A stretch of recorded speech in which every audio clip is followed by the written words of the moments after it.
菓子なんだお前食わなかったのか。どうすんだこれ。ガキどもがぐずった時用に取っておく。んガキ？もっとチビのやつのことだよ。あいつら泣いたりした時に甘いもんがあるといいから。だからそのだから俺はガキじゃねえって。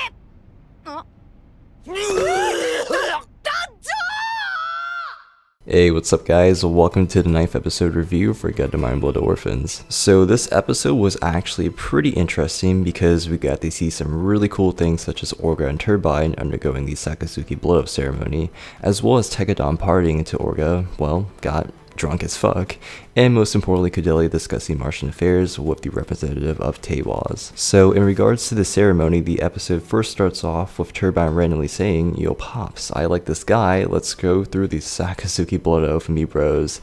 And his dad was like, "Okay son, he must be hella manly for you to bring that up." And so Orga and Turbine basically just go with it and act like bros for the rest of the episode. After this little proposition by Turbine, we then get to see Kudelia have a conversation with the representative of Teiwaz regarding the Martian conflict. As we all know by now, the Martian economy is suffering and she desires that Earth's rulers deregulate half of their metal resources. She is then told moments afterwards what she had seemed to be good news, which was by the way how Makanai, the current head of our brow, was trying to fulfill her very wishes. But she didn't really realize because of that, war was likely to occur in the future due to other organizations not being in favor for an act of change. He then proposes a choice to Kudelia and asks her if she can actually appoint Teiwaz, and that if they could work with Just Cause as their direct appointee, then they can do something about the problems that may arise in the future. She didn't really know how to respond at first and decided to think it over, and was even ridiculed by the representative for having to actually think about it, but he eventually was able to understand her feelings and allowed her to think about her decision. And when she finally made the decision, she honestly seemed like she was prepared for the hardships that would come in the future, and was also able to acknowledge that the lives of those around her may be lost in the process. Now, as for Orga's presence in this episode, he was basically living it up and was also personally given the title by me, Family Man, which I'll explain later on. After finding out that Turbine was able to sell their goods for a larger value, he bought treats for the children and also took out the main gang to a bar to party. So pretty much Orga was turned this entire episode and just threw up everywhere and was just freaking wasted. It was just hella ridiculous.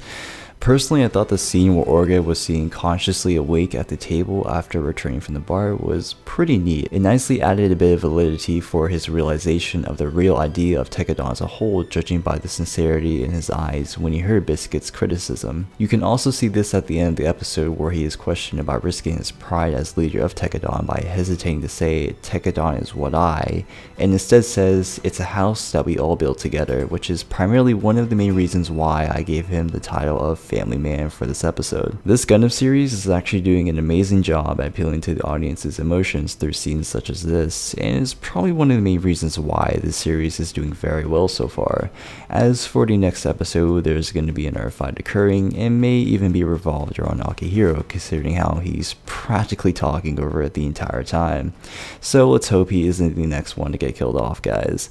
So that's it for today's video. Let me know your opinions of this episode or even this series down below in the comments, and as usual, if you enjoyed the video, please leave a like, share it with your friends, and I'll see you guys later.